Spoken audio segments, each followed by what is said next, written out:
আসসালামু আলাইকুম ভিউয়ার্স, আপনারা সকলে কেমন আছেন? আশা করি সকলে ভালো আছেন। আমি আছি এখন সৌদি আরব শিশু পার্কে।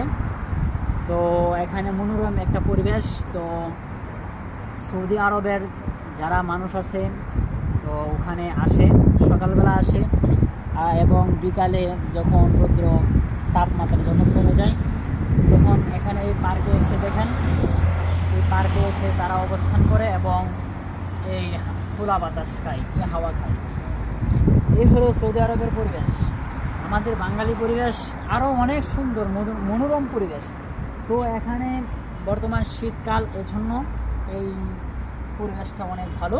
নয়তো সৌদি আরবদের জন্য অনেক কষ্টকর বিষয় একটা। তো তারা দিনের বেলা তেমন বাহির হতে পারে না, তো রাত্রে বাহির হয়। তারা রাত্রেই মনে করেন যে দিন। আর আমাদের জন্য যারা এখানে